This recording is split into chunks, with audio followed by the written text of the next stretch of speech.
This is CGTN, China Global Television Network.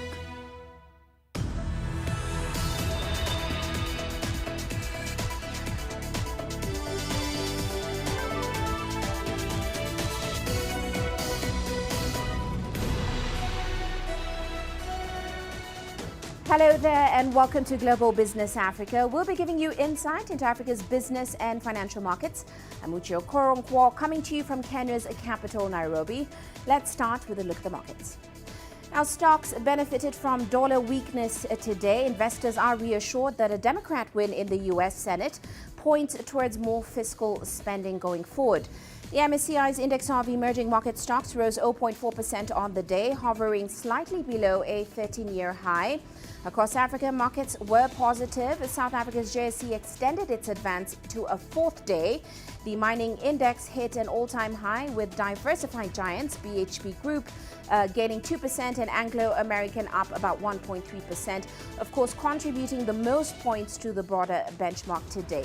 Platinum producers also extending their rally, led by Anglo American Platinum surge of as much as 5.1%.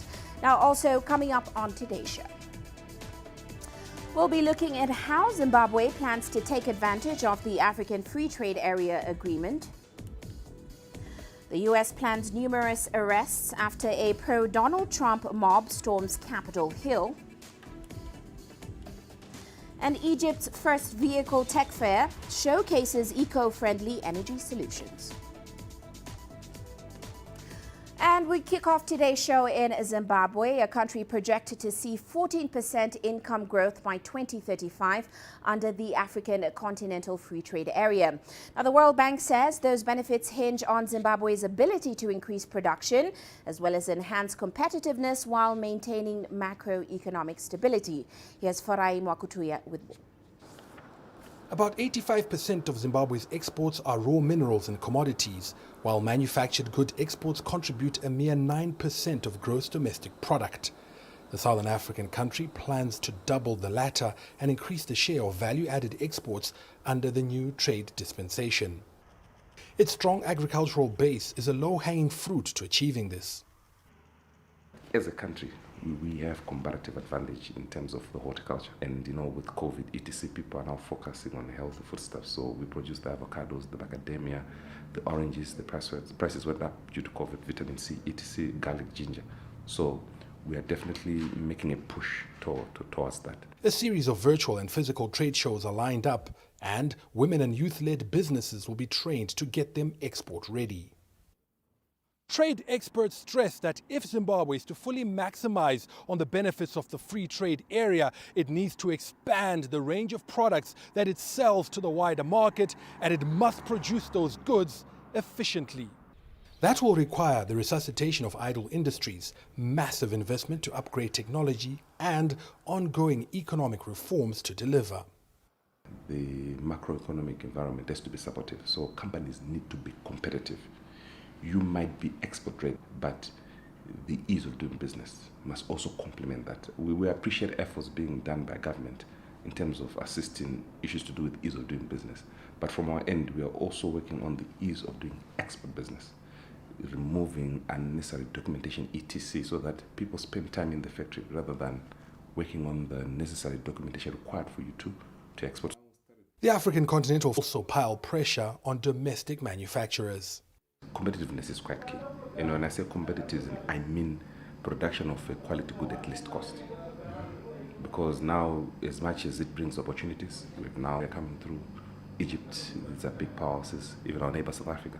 So we have to be able to compete with them. In 2016, Zimbabwe imposed import restrictions on several products to protect local industries that were battling cheaper foreign goods. Farai Mwakutuya, CGTN, Harare, Zimbabwe. Now, Chinese State Councillor and Foreign Minister Wang Yi is in Tanzania for a two-day visit to boost political and economic bilateral relations. Yi is expected to hold talks with President John Magufuli. He's also expected to witness the signing of a contract for the construction of the fifth phase of the standard gauge railway. Now, it will stretch from Mwanza to Isaka with a length of 341 kilometers. The construction will cost billions of dollars and will be handled by the China Civil Engineering Construction and China Railway Construction Company. And the president of the Democratic Republic of Congo has urged China to strengthen cooperation with his country by increasing trade and investment.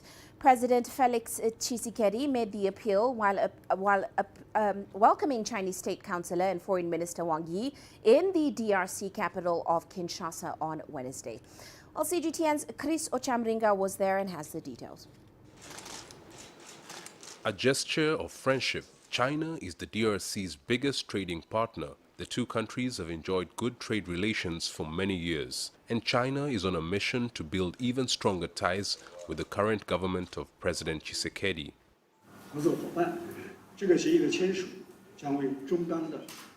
We've signed this memorandum of understanding with the DRC to build roads, railways, and other projects. China is a friend of the DRC and Africa as a whole. We've signed agreements with 4 other African countries to improve their infrastructure. These deals are mutually beneficial to our countries. The Chinese foreign minister expressed China's commitment to help the DRC improve its economy and the livelihood of the Congolese people. Mr. Wang Yi also promised to support the DRC with medical supplies to fight the COVID-19 pandemic. Cette visite est une visite historique.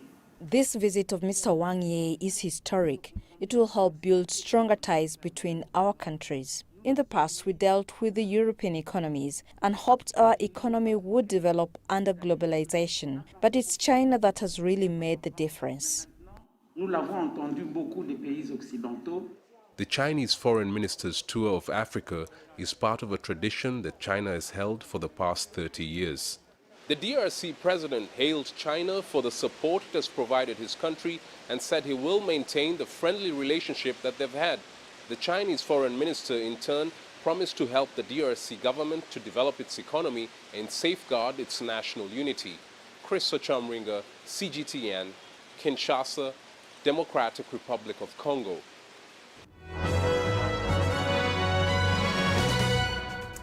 Let's now take a look at our corporate headlines today. South African Breweries has taken the government to court over the latest ban on alcohol sales. Its case challenges the ban on the grounds that it denies the rights to trade and human dignity enshrined in the Constitution. Now, the case comes after British American Tobacco successfully challenged the government in court over the tobacco ban. And in Kenya, telecom giant Safaricom lost 1.2 percentage points in market share of mobile data subscriptions. This, of course, paved the way for its competitors, Airtel and Telkom, to gain marginally by 0.8 and 0.4 percentage points, respectively, in the quarter to September last year. Now, mobile data makes up about 98.5% of Kenya's internet market and grew last year with the introduction of COVID-19 curbing measures. Meanwhile, Amazon has started a fund of more than $2 billion meant to create or preserve 20,000 homes across 3 regions in the United States. The e-commerce giant says the money will be used primarily to support low-cost loans for moderate-income families. The effort follows years of rising home and rental prices in the U.S. They've climbed more than 6% each year since 2012, despite muted wage growth for most workers. And finally, Ryanair is making big cuts to its flight schedule from the 21st of January, and that's in response to the latest COVID-19 lockdowns. It also cut its full-year traffic forecast from currently below 35 million to 26 to 30 million passengers. The airline says customers hit by the cancellations will be advised by email to either move their travel date or get a refund. And that is a look at our corporate headlines. And we are taking a short break now, but still coming up on the show.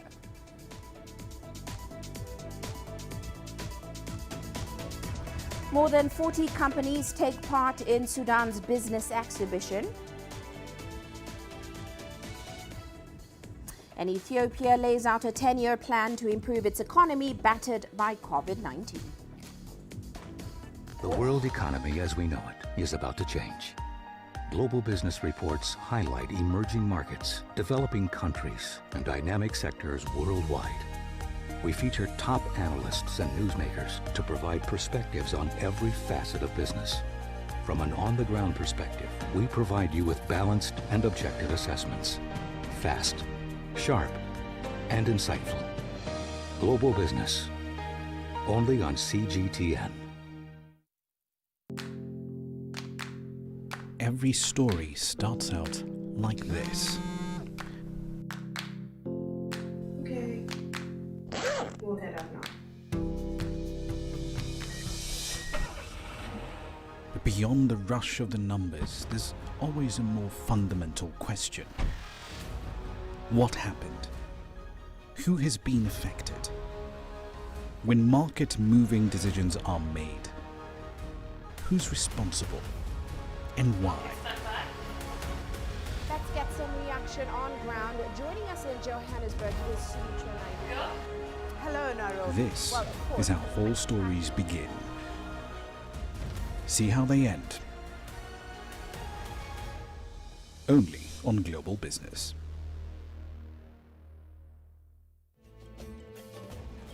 There's more to this place than just glorious landscapes. There's more to it than just, say, Table Mountain or glorious, endless salt flats. There's more to it than countries that are home to some of the deepest mines in the world. There is so much more to this place, even if it is home to some of the finest diamonds on the planet. It is the sheer diversity of the people who call Southern Africa home, and the relentless drive to make it a better place that make it so special. And we know that because this too is home.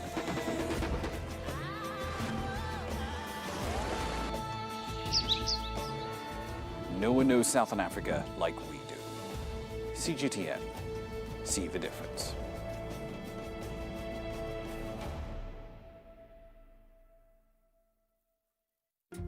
Africa is the nexus of enterprise, and Global Business will tell you why it matters. From the mega investment projects to multi-billion-dollar mergers and acquisitions. Africa today collects, just in terms of revenues from taxes alone, $545 billion a year. If you take 10% of that and you devote it to the energy sector, problem solved.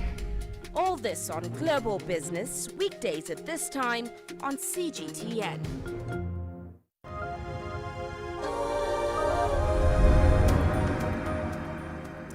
Welcome back. Well, let's head to Sudan now, where investors have opened the first showcase of their products in Juba since South Sudan's independence a decade ago. More than 40 companies from Khartoum are taking part in the exhibition. Here's CGTN's Patrick Oyet reporting. South Sudan's government says it hopes the exhibition will encourage Sudanese business people to invest in Juba. The presence of these giant companies in Juba, it will create a lot of opportunities to the young people, and there is going to be chances for them to be employed by those companies. Also, they will contribute in our growth, in our economy. Of course, they will be paying taxes. South Sudan says it is seeking to boost the manufacturing sector in the country by enacting laws to safeguard investors and the local consumers. Participants are drawn from sectors such as agriculture, construction, beverages, electronics, automobiles, banking and insurance. Sudan says trade between Juba and Khartoum is improving after years of conflicts. The border between the two countries was closed in 2012 but was opened last year.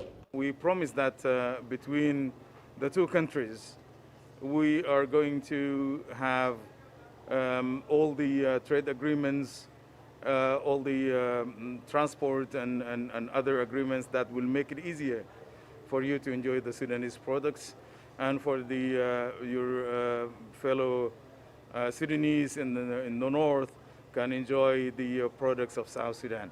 South Sudan's investment ministry says the trade fair provides an opportunity for people-to-people cooperation in addition to the strengthening ties between Juba and Khartoum. Patrick Oyet, CGTN, Juba. South Sudan. Now, once described as Africa's economic miracle, Ethiopia is now struggling to maintain that status amid the COVID-19 pandemic. The government, distracted by a separatist movement in the country's north, is now trying to find ways of keeping its economy on track. It is also signaling a deeper commitment to improving the lives of its citizens through a 10-year development plan. CGTN Coletta Wanjoy reports from Addis Ababa. According to the World Bank, Ethiopia's growth rate was at an impressive 8.4% in 2019. But the country is dealing with a heavy economic blow to a country once applauded by the international community for its economic reforms. Now the government insists that it wants its citizens to benefit as individuals, although there are now real questions over whether the country's economic growth can be sustained. It didn't create enough jobs. Several people were displaced in the name of investment and development. So the problem was only few participated and benefited, and millions were left behind. And again, the second one is the source of growth itself. So the growth that we have registered in the past decade essentially came from public investment, be it in the infrastructure development or other social sector developments, and also projects in the owned by state-owned enterprise. The government now blames the unequal way in which wealth was distributed in the past on the heavy emphasis on public sector-led projects. The government says that the past decade was characterized by low production and productivity, dwindling export earnings, stubborn inflation loans that entailed huge interest rates. Now it wants to change this through a 10-year development plan that gives priority to the private sector. For instance, availing infrastructure, the binding constraints, energy, and other sectors. So really important. For instance, the private sector really wants to see the predictable and priority areas. Incentives only won't really work. The plan is also aimed at attracting foreign investors independently or through public-private partnerships. Sam Rosemary, an investment expert, says this will mean eliminating the hurdles that have discouraged investors for decades. A lot of times, companies coming here are expecting that things have been changed rather than things are changing. And I think that misalignment sometimes is frustrating for some investors. Some of the things that I've heard are, access to foreign currency. Of course, it's not a liberalized banking system. Telecoms still being a monopoly. Land and land registration and land access. These are, business licensing and registration. Rosemary says the beginnings of economic reforms and liberalization, which means opening up certain sectors to the foreign investment, is a good start. So that's really helpful for investors because I think a lot of investors want to come here and innovate. And when you have a restrictive list, how innovation. So now we have a really good sort of innovative list. Also in recent memory, but not necessarily the last round of revisions, again, was this one-stop shop. So you used to have to go to 5 or 6 different ministries to get your investment approved, to get your business license, to get your staff, to get their work permits, etc. Now you go to one place, it's all handled in one office. They're all trained really well to interface with sort of foreign investors. They know our concerns. The government says achieving its goal of a private sector-led economy by 2030 will be tough. But it is willing to work on streamlining the path for both domestic and foreign investors in a bid to turn Ethiopia into a middle-income economy. Coletta Wanjoy, CGTN, Addis Ababa, Ethiopia. And the Confederation of Libyan Businessmen in Tunisia have called for stronger cooperation with China in the rebuilding of Libya. The investors believe boosting economic activity will have a positive impact on Libyan businesses and enterprises. Here's CGTN's Adnet Shaushi with the details. Members of the Libyan-Tunisian Business Council invited Chinese companies to invest in Libya and to boost exports in order to promote economic development in the region. Chinese companies have always worked in Libya. The unrest in our country has prevented some major investments. Now Libya and China can boost their cooperation, especially trade and other sectors, because China is advanced in all domains. China has the technology and the know-how. We invite Chinese enterprises to enter the Libyan market. China is welcome in Libya. Libyan entrepreneurs added that China can play a central role in the reconstruction of infrastructure, which was damaged following 10 years of war and armed conflicts. China is a great nation. I'm a strong supporter of China for over 20 years. China's first projects in Libya were successful. An increased Chinese presence will benefit Libya's economy. China deserves to have a big share in Libya's reconstruction. China is powerful and friendly. I'm proud of China's achievements. Analysts noted that the Tunisian economy will benefit from the expansion of Chinese investment in Libya. The whole economy and industry of border regions between Tunisia and Libya will grow because the market demands are huge. Tunisians are familiar with the Libyan market. The reconstruction effort requires string cooperation. A free trade area could be created to revive the regional economy. In July 2018, China and Libya signed a memorandum of understanding on jointly building the Belt and Road during the 8th ministerial meeting of the China-Arab States Cooperation Forum, which was held in Beijing. Tunisian economists assert that the successful experience of Chinese enterprises in Africa and the whole world paves the way for stronger presence in Libya. The launch of a new business dynamic with China and the reconstruction effort will revive the economies of the whole North African region, as well as in Libya's neighbors. Adnan Shawishi, CGTN, Tunis. And in South Africa, ongoing COVID-19 vaccine trials could help scientists determine if vaccines protect against a variant which has been found in the country. South Africa is currently hosting 3 separate trials. One is by Johnson & Johnson and another 2 are in partnership between AstraZeneca, Wits University and the UK's Oxford University. CGTN's Yolisa Njamela with more on that story. South Africa spearheaded the first trials in Africa to test the vaccine against COVID-19. The trials are aimed at finding a vaccine that will prevent the virus that causes COVID-19. But challenges persist.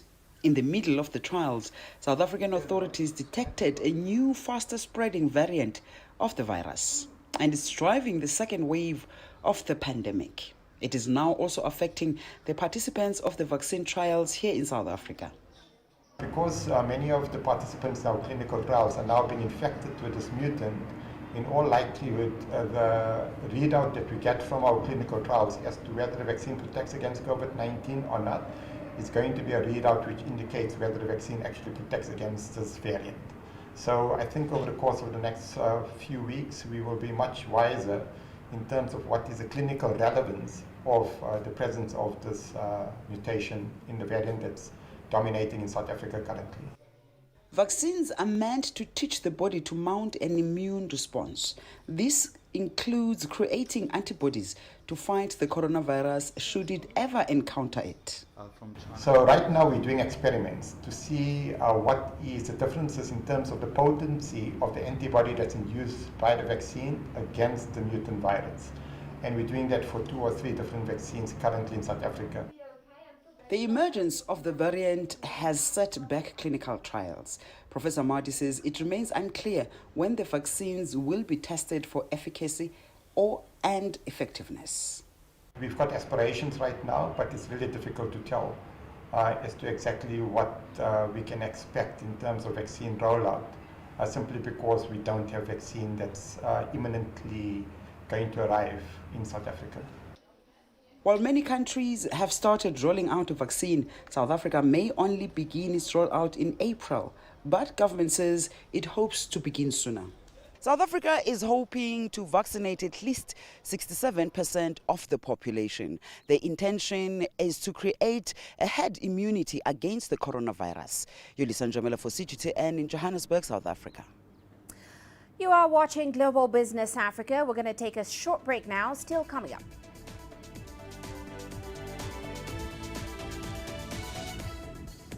The U.S. plans numerous arrests after a pro-Donald Trump mob storms Capitol Hill. And China's Shenzhen launches its second digital currency.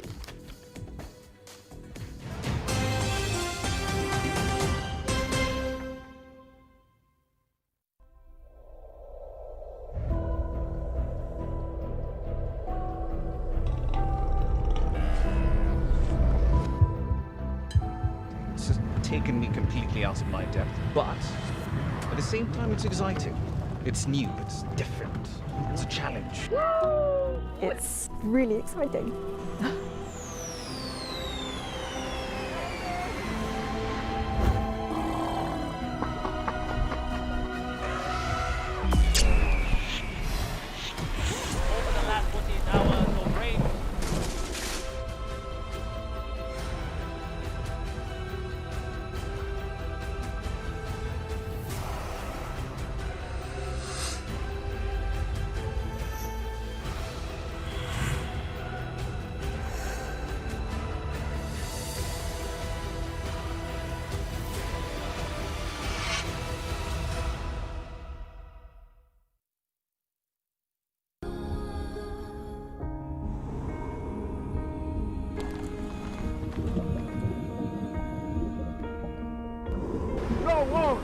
No one again began holding guns. Machine guns from police forces toward the protesters.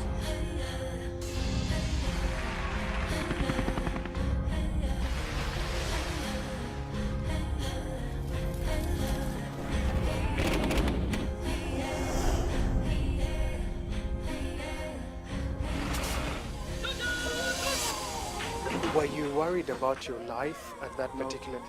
Not at all. The Excellency, thank you very much for your time. What is your assessment of the state of the continent today? Africa has the potential to power itself. Excuse me.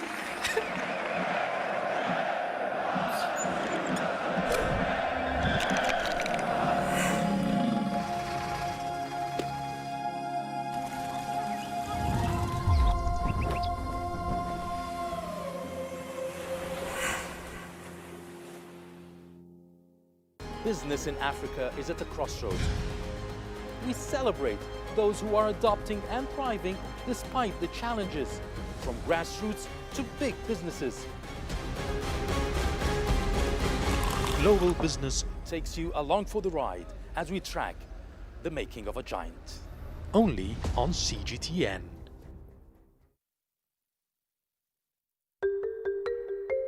How will your world change today?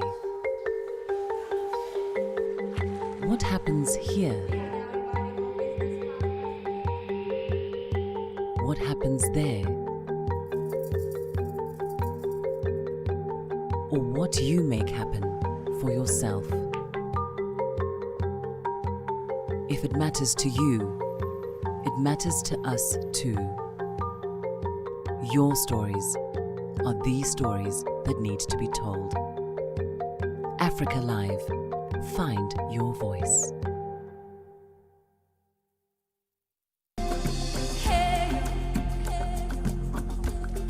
Accra is my kind of city. That's because when I'm here, I feel like I'm back home in Lagos or Abidjan, which are two of the major cities I grew up in. Business in Africa is high risk. After about a decade covering business news on the continent, I've learned it's all about the high risk, but also the high returns and the high energy. You simply have to adjust in order to keep pace. When I started out as a journalist, my dream was to open people's minds to the different perspectives. From the CEO in the boardroom to the trader out in the street, we all have different stories. From Accra to Addis Ababa, from Cairo to Cape Town. And I wouldn't have it any other way. Here at CGTN, we realize that Africa is on the move, and it's moving fast, but we're moving right along with it. I'm Uche Okoronkwo, and I'm a business anchor and reporter at CGTN. I try to not let it affect me, but there are days when it does. I'm a human being, and to see patients in a hospital bed and their family members are not there, there's no one there to hold their hand, that human touch, you know?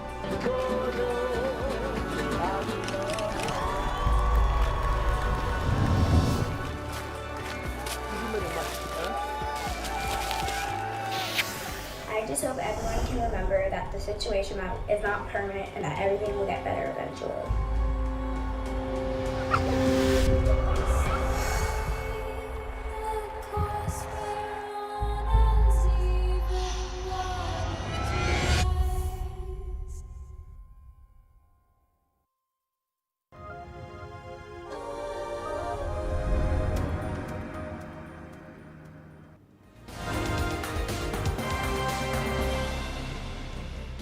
past the hour, here's a recap of today's top headlines. Chinese State Councillor and Foreign Minister Wang Yi is in Tanzania for a two-day visit to strengthen political and economic bilateral relations. China and Tanzania have a long history of social, diplomatic, and economic cooperation that spans over 5 decades. The visit is part of Minister Wang Yi's five-nation tour of Africa. And before heading to Tanzania, the Chinese Foreign Minister Wang Yi visited Botswana, where he met the Minister for International Affairs and Cooperation and later the President of Botswana. His trip there coincided with the 46th anniversary of the establishment of diplomatic ties between China and Botswana. And Ghana has sworn in President Nana Akufo-Addo to rule the country for another 4 years. This comes after he narrowly won a keenly contested election in December. Meanwhile, the opposition candidate, John Mahama, has petitioned the Supreme Court, challenging the Electoral Commission's results of the presidential race, which declared Nana Akufo-Addo as the winner. And that's a recap of today's top headlines.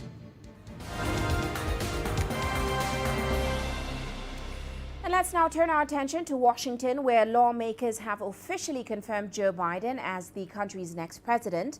The confirmation came after the House and the Senate rejected Republican challenges to Biden's wins in Georgia and Pennsylvania. Now, outgoing President Donald Trump's social media director released a statement from Trump via Twitter, where the president acknowledged that he will leave office on January 20th. And still in the U.S., major corporations and business groups have roundly condemned the occupation of the U.S. Capitol by a violent mob loyal to President Donald Trump. The Business Roundtable represents about 200 chief executives, and it called on the president and other government officials to end the chaos and facilitate the peaceful transition of power. U.S. Chamber of Commerce CEO Thomas J. Donahue says the attacks must end. The National Association of Manufacturers CEO and President Jay Timmons blamed Trump for inciting violence in an effort to retain power. Timmons added that any elected leader defending Trump is violating the Constitution. Well, let's now get the latest from the ground. We're joined by Jim Spellman in Washington. Great to have you with us, Jim. Now, certainly calm seems to have returned to the U.S. Capitol after yesterday's violence. What is the mood on the ground right now? Are there any new developments?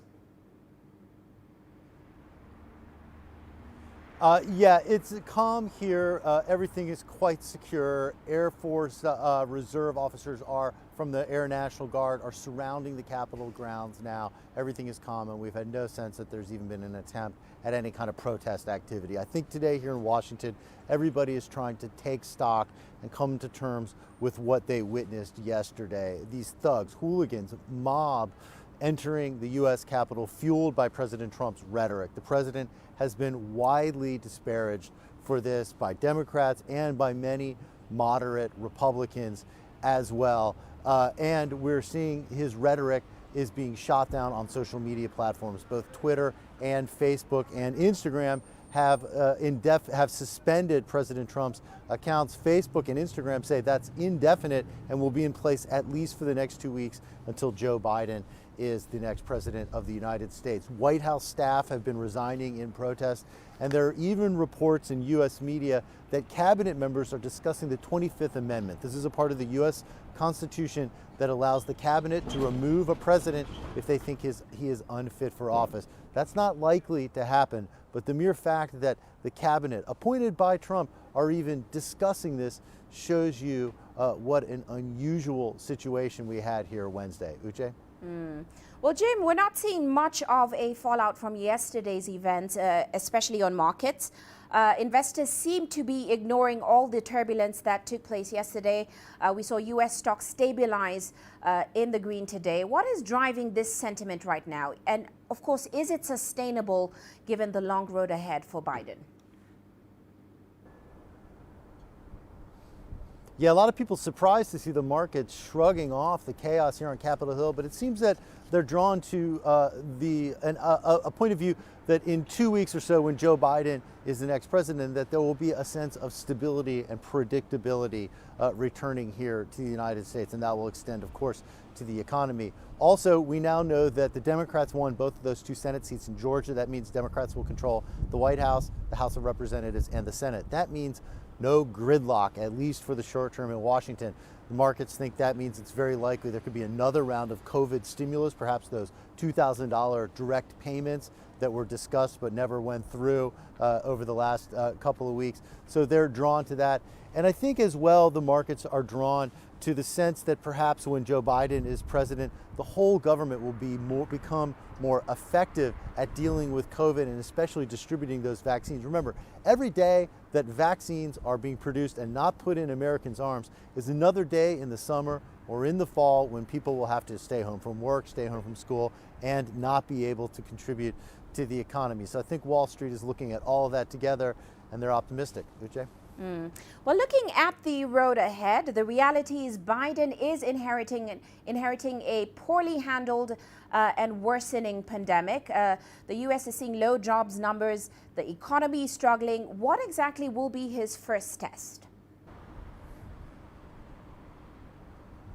Well, no doubt it will be dealing with the pandemic. The health issues, that will require things like ramping up testing and, as I mentioned, making sure that these vaccines become far more efficient in the way they're being distributed. Also, it will mean getting new rounds of COVID stimulus through. We mentioned that as well. But these won't be easy orders, even with Congress on his side, crafting programs that will be effective and not put the U.S. economy in worse position because of increased debt or deficits. All of that will be a challenge. And I think we can add another important thing to soon-to-be President Biden's to-do list, and that will be investigating everything that happened here Wednesday. It's unlikely we're going to get a thorough investigation coming from the Trump administration.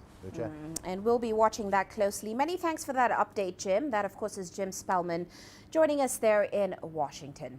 Let's turn our attention now to China. The country's central bank is expanding its trials of digital currency. Many major cities have had one pilot program, but Shenzhen is already on its second. Here's CGTN's Zhao Yunfei reporting. Dim sum, a traditional Cantonese food. Every morning, people flock to this dim sum eatery for its familiar tastes. But today, customers are trying something different, a new way to pay their checks. The restaurant is encouraging customers to pay with digital yuan, a mobile currency that doesn't have any service fees. No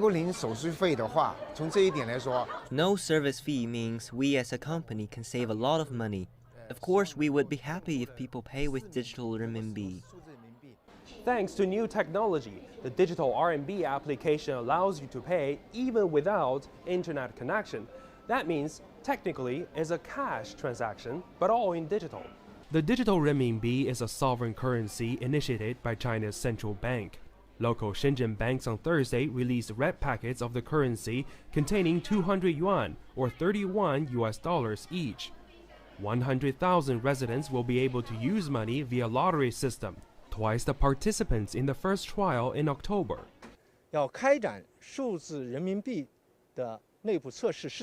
Conducting digital renminbi trials, developing its applications, and seeking ways of international cooperation, these are the tasks the central government has given us. We're finally implementing them. Shenzhen is China's technology hub, providing vast infrastructure for innovation, making it the perfect place to test the currency. Experts say the pilot program shows the country's drive to strengthen its financial technology. The benefit is that your personal information, your payment information is not going to be known by these third parties. So all this information are going to be eventually go to the Central Bank of China. So in this sense, it's much safer for you. From protecting privacy to preventing money laundering, all of this is possible with digital currency, which experts say will lead to stronger financial regulation. Zhao Yunfei, CGTN, Shenzhen, Guangdong Province. Now, the annual Consumer Electronics Show, or CES, gathers businesses and tech lovers in Las Vegas around this time of the year. The ongoing pandemic in the United States has prompted one of the world's biggest tech conferences to now shift to an all-digital format that certainly would have otherwise taken years. More than 170,000 attended the four-day show in January 2020, before COVID-19 began to spread across the U.S. The event switched to a digital-only setting in 2021 is another blow for Las Vegas, which, like all other states, is dealing with the coronavirus outbreak and stay-at-home orders. CES organizers, the Consumer Technology Association, give a preview of what to expect from the downsized four-day event. Been challenged, but we've also had opportunities. And the opportunity has been, as a world, we've moved to this digital transformation quicker, and by several years we would have otherwise. We've been forced to adapt, and we have. And so with CES, we decided to make CES digital only in July because we wanted our customers to adopt quickly, and we saw the decision as an important one. The digital venue, specially created by Microsoft, will let users message other attendees, schedule meetings, and watch hours of live hosted content and product demos. Shapiro says the CES online platform was a seven-figure investment with Microsoft. He also expects health technology and work-from-home gadgets to make center stage at this year's CES. What we expect to see, of course, in addition to the great changes in mobility, the shift towards the electric car and self-driving, and other changes, we will see obviously a great focus on healthcare technology, but also a focus on broadband and things you can do for your home, not only for your home office to make it better, but also everything in your home that has to do with technology. Registration fee for the virtual-only event is $499 from January 4th. CES Executive Vice President Karen Chapka defended the pricing, saying the event will provide ample business opportunities for participants. We also know that there is over 100 hours of conference programming that you're going to be able to view. We also have all of our exhibitors putting on additional programming as part of the platform. And there's still the ability to connect over, over the 30 days beyond the show. So, quite frankly, there is a lot of business opportunity here that companies can take advantage of, attendees can take advantage of. CES isn't the only tech event that's been interrupted by COVID-19. Its European counterpart, Germany's IFA, runs for 6 days and drew nearly 250,000 people in 2019. Last September, it ran in limited form for only 3 days, and there was no public access to the event. Trade shows are vital for networking, showcasing new technology and sealing deals. But the Events Industry Council says such shows are also big business, accounting for $2.5 trillion in global spending. The 4-day Digital International Consumer Electronics Show begins on January 11th. Shen Li, CGTN. And let's head to Dubai now, where tourism was one of the hardest hit sectors by the COVID-19 pandemic. Now, the government is looking at cost solutions that are not long-term, but provide some immediate gains for local businesses. Jim Stenman with more. The Middle East's leading business hub has been hit hard by COVID-19. According to government data, Dubai contracted over 6% in 2020, but is expected to recoup some of those losses this year. Certainly in these small countries in the Gulf, you don't see unemployment. What you see is population shrinkage. And that brings unique challenges, as expats represent roughly 90% of the UAE's population, but the nation welcomed over 16 million overnight visitors in 2019, many increasingly from China. Tourism is a key sector here in Dubai and responsible for over 11% of GDP, at least before COVID-19, but it was also one of the areas hit the hardest by the pandemic. According to Smith Travel Index, about 35% of the UAE's hotel inventory shut in May. Dubai hotel occupancy was roughly 70% in late December, a healthy number given the global outlook. There's been a lot more openness with real estate owners towards looking at cost solutions that are not long-term, but provide some short-term gains.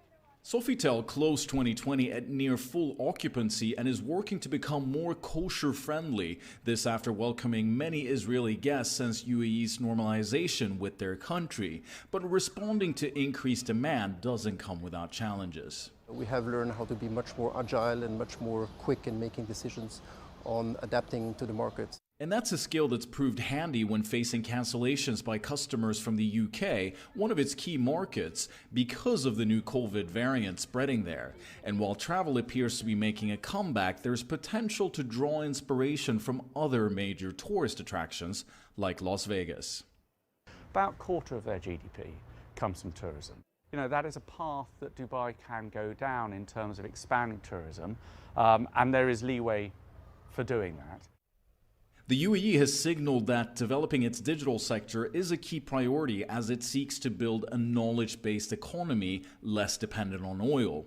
There's already been some success in this area, with homegrown unicorns getting snapped up by the likes of Amazon and Uber, the latter of which bought local ride-hailing app Careem for over $3 billion. Still, a better legal framework could make it easier to expand across the region. Crossing those borders from a regulatory standpoint, from a product market fit standpoint, is always more challenging. But maintaining expat workers is key, something the UAE has tried to address by relaxing personal Islamic laws, like allowing unmarried couples to live together, and also allowing 100% foreign ownership of some onshore companies. A recognition to give foreigners more comfort that they're going to be able to stay here, foreign businesses more comfort that they don't have to share their profits in some way. And that's something that bodes well as Dubai tries to maintain its position as a leading hub in the region. Jim Stenman, CGTN. And shifting focus now, here's a look at commodity markets today. Oil prices hitting their highest since late February, and that's after a fall in U.S. stockpiles added further support to the sector. That, of course, is also following the unilateral decision by Saudi Arabia to cut output. Of course, Saudi Arabia, the world's biggest oil exporter, said it will voluntarily cut about 1 million barrels per day of output in February and March after OPEC and its allied producers such as Russia met earlier this week. Meanwhile, gold prices edging lower today as the dollar firmed up. Traders say they're very reactive to the polls and liquidity is pretty thin right now. But of course, it has the chance to reach $2,000 by the end of this month. Let's take a short break now. Here's a look at what's coming up.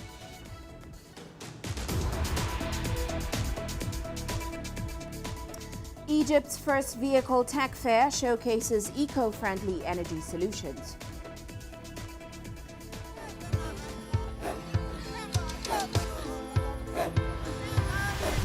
Africa is a continent of diversity, with varied climates and enchanting geography, and a people so distinct, but with a shared enduring spirit.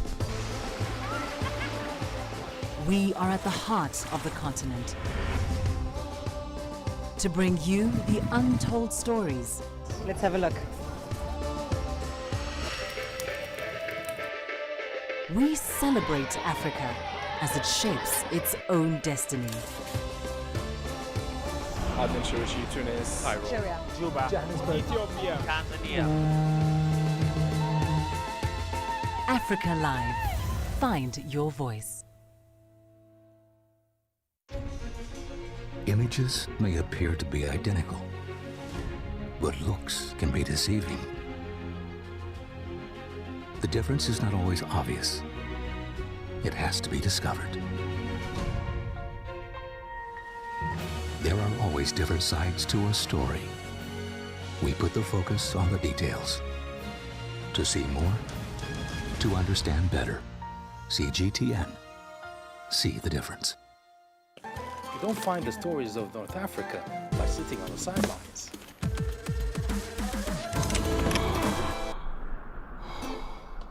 No one else will take you where we can in North Africa. And no one else will show you what it's all about. CGTN, see the difference.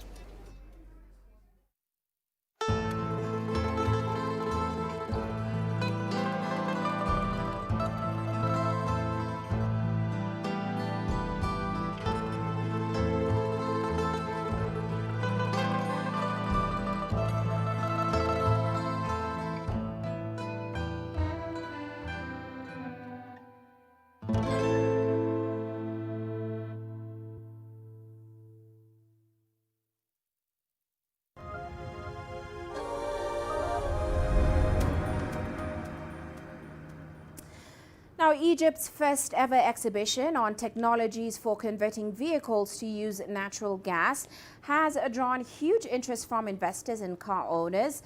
This comes as the government accelerates plans to operate vehicles on biofuel systems in a move aimed at tapping into the renewable energy sector. Here's CGTN's Yasser Hakim with more from Cairo. 30 international companies congregated at the first fair for vehicle technology known as Go Green Exhibition to showcase their vehicles that run on clean energy. This included Trella, the first natural gas-run heavy truck in the Middle East and North Africa. It's important because first, the environmental effects are better. Gas emits clean energy as opposed to diesel and fuel. Secondly, we import diesel and fuel at a higher cost. So using local natural gas instead will save a lot of money for the economy and state budget. Third and most important, the cost of operating and maintaining these cars is 50% lower than fuel and diesel vehicles. So it's a huge benefit for Egyptians. The Go Green Technology Fair is seen as the platform to launch the government's ambitious plan to convert as many vehicles from fuel to natural gas or dual engines. It's also promoting electric cars. A set of facilities have been put in place to encourage Egyptians to take this step. It includes $1 billion subsidy fund by the central bank to help embrace the eco-friendly cars. Egyptian President Abdel Fattah el-Sisi attended the inauguration to highlight the importance of this initiative to the country. Egyptians can benefit by replacing their old cars with a new clean energy one and pay the difference in installments of over 7 to 10 years at subsidized 3% interest rate, which is much lower than the 12% market rate. The other option is converting their cars into natural gas, which is also at a facilitated payment plan.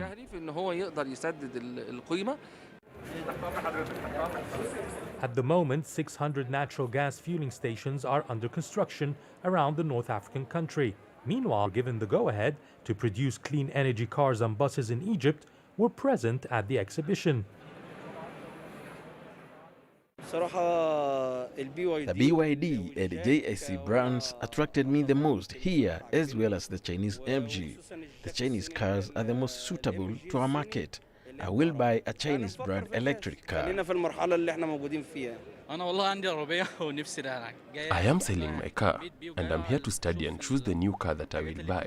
It will definitely save me a lot of money and costs. You have seen how high fuel prices are. The Go Green exhibition has proved a success.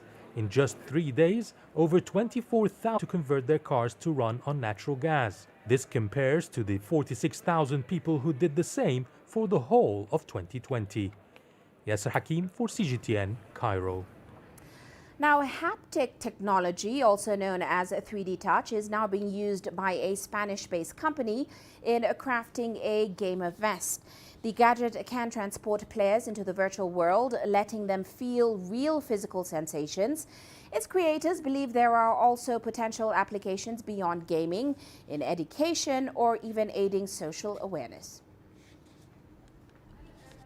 Thanks to a new Haptic gaming vest, gamers can now literally feel the sensation of digital darts hitting them, or even spiders crawling up their back.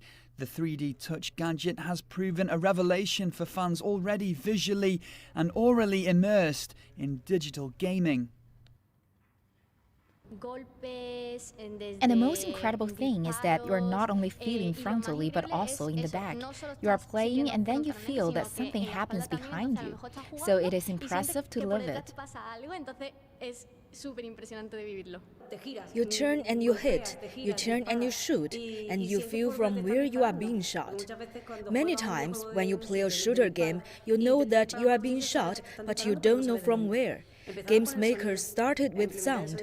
They implemented 360-degree sound, thanks to which you could hear where the shots were coming from. But with this vest, it's impressive because you know that you have been hit in the right side of your torso. The Haptic gaming vest was created by Malaga-based Owo Game. It is one of a number of companies trying to translate in-game digital sensations to gamers' physical bodies. The new wireless wearable replicas over 30 different sensations, from the push of heavy wind to lifting weights. OVO is unique because we can create physical sensation based on an electromuscle stimulation. The end user can feel exactly the same like the avatar. So, in this way, we can convert digital world into reality. The vest is set to be launched in early 2021 and will cost between €400 and €450. The wearable can be controlled using an app. Gamers can calibrate the sensations, including the intensity. The wireless system is compatible with PC, mobile, console and VR gaming and works with operating systems, including iOS, Android, Nintendo and Sony. Mike Fox, CGTN. Well, before we leave you today, here's a look at Africa's currencies. South Africa's rand sank 0.5%. That's as a local originating coronavirus variant and mounting infections in the country raised the possibility of renewed lockdown measures. In Nigeria, the naira was stable at 465 naira per dollar on the parallel market, but traders say the improved dollar supply could not stop the rise in prices. At the black market, where forex traded unofficially, the exchange rate traded at 470 naira per dollar. Also, the exchange rate disparity between the parallel market and the official market did widen again to 75.5 naira. Well, that's it for this edition of Global Business Africa. Remember, you can send your feedback to the contacts on your screen. You can also follow us on our various digital media platforms. From me, Uche Okoronkwo, and the rest of the team, thanks for watching.